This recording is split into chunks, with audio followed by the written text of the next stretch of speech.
Hello बच्चों, let's read this question and the question says that the figure obtained by joining the midpoints of the sides of a rhombus taken in order is. Now let's see the options. Option A rhombus, B a rectangle, C a square and D any parallelogram। तो आइए अब इस question को यहाँ पर हम solve कर लेते हैं। इस क्वेश्चन में कहा गया है कि हमें ये जो फिगर गिवन है, अगर इसमें हम ये जो रोम्बस हमें गिवन है इसमें अगर इसके मिड पॉइंट को ज्वाइन करें तो हमारे पास क्या फिगर बनेगा, ये हमें बताना है। तो यहाँ पर हम की कॉन्सेप्ट यूज़ करेंगे, concept that mid point theorem, point theorem.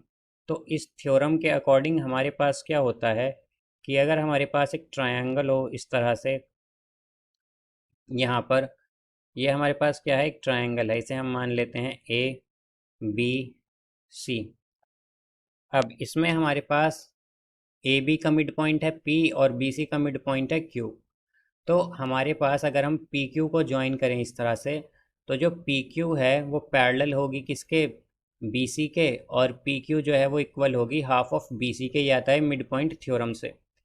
अब यहाँ पर हम अगर देखें तो हमसे क्या कहा गया है कि यहाँ पर पी क्यू आर एस ये मिड पॉइंट है हमारे पास।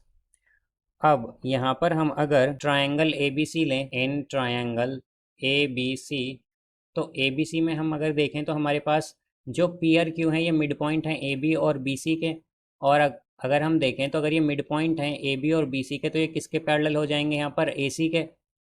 यानी कि पी क्यू क्या होगी, parallel to A C, mid point theorem के according parallel to A C, और पी क्यू इक्वल भी होगी हाफ ऑफ ए सी के।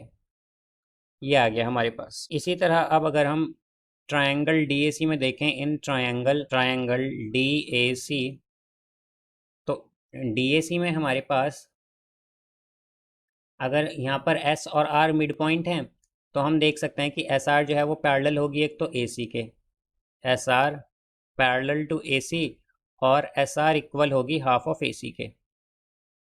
तो यहाँ पर अगर इसे हम इक्वेशन फर्स्ट मान लें, इसे सेकंड मान लें और कंबाइन करें फर्स्ट और सेकंड को, तो हम क्या कहेंगे कि फ्रॉम फर्स्ट एंड सेकंड, तो फर्स्ट और सेकंड से हम क्या कह सकते हैं कि हमारे पास पहले क्या था, पी क्यू पैरेलल ए सी, और सेकंड में था एस आर पैरेलल ए सी। तो हम कह सकते हैं कि P Q parallel S R. इसी तरह से अब अगर हम देखें तो फर्स्ट में क्या था, P Q is equal to half of A C, second में है S R is equal to half of A C, यानी कि पी क्यू इक्वल है एस आर के। ये आएगा यहाँ पर। तो जैसा कि हम जानते हैं कि अगर अपोजिट साइड्स पैरेलल हों और इक्वल हों तो हमारे पास क्या बनता है, पैरेललोग्राम। तो हम क्या कहेंगे कि पी क्यू आर एस क्या हो गया, ये एक पैरेललोग्राम हो गया, ए पैरेललोग्राम। अब इसी तरह अगर हम देखें तो हमारे पास ए बी सी डी क्या गिवन है, ये हमें एक रोम्बस गिवन है, और रोम्बस में हम जानते हैं कि जो अपोजिट साइड होंगी वो तो पैरेलल होंगी और सभी साइड इक्वल होती हैं इसमें। तो अब अगर हम देखें तो एस और क्यू क्या है, मिड पॉइंट है यहाँ पर ए डी और बी सी के। तो अगर ये मिड पॉइंट हैं तो ए एस और बी क्यू क्या होंगी, इक्वल होंगी। तो ए एस और बी क्यू क्या होंगी, इक्वल होंगी, बिकॉज ये मिड पॉइंट हैं और दोनों हमारी जो साइड हैं सभी वो इक्वल हैं, तो इसलिए ये भी इक्वल हो जाएंगे। और अपोजिट साइड क्या होती हैं, हमारे पास पैरेलल होती हैं रोम्बस में, तो इसलिए हमारे पास ए एस और बी क्यू पैरेलल भी होंगी। यहाँ पर ए एस पैरेलल होगी बी क्यू के। तो अगर ये कंडीशन है हमारे पास, तो हम क्या कह सकते हैं कि ए बी जो हमारे पास ए बी क्यू एस है, ये क्या हो गया, ये एक पैरेललोग्राम हो गया, इज़ अ पैरेललोग्राम। तो अगर ये कंडीशन है हमारे पास, तो हम क्या कह देंगे कि अगर ए बी क्यू एस एक पैरेललोग्राम है, तो पैरेललोग्राम में अपोजिट साइड इक्वल होती हैं, तो हमारे पास ए बी इक्वल होगा एस क्यू के, ए बी इक्वल होगा एस क्यू के, बिकॉज पैरेललोग्राम में अपोजिट साइड इक्वल होती हैं। इसी तरह से हम क्या कह सकते हैं, सिमिलरली हमारे पास पी बी सी आर जो है ये एक पैरेललोग्राम है, इज़ अ पैरेललोग्राम।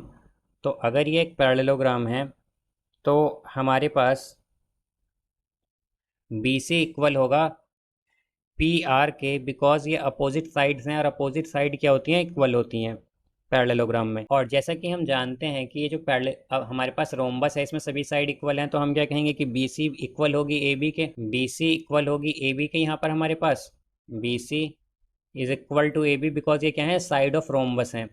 तो हम क्या कह सकते हैं यहाँ से कि अगर बी सी इक्वल है ए बी के, तो हमारे पास बी सी की जगह हम ए बी पुट कर देंगे, यानी कि ए बी इक्वल है पी आर के।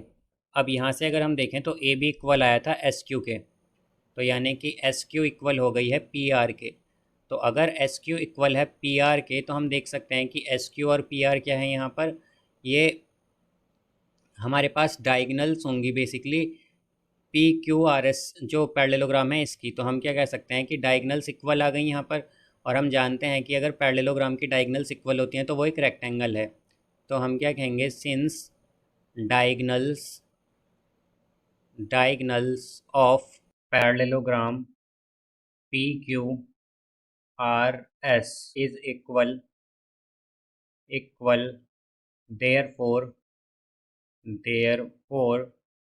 PQRS is a rectangle। तो यहाँ पर ये क्या हो जाएगा, एक रेक्टेंगल। तो इसका करेक्ट आंसर आएगा हमारे पास option B, a rectangle. So I hope you understood it well. Best of luck. Thank you.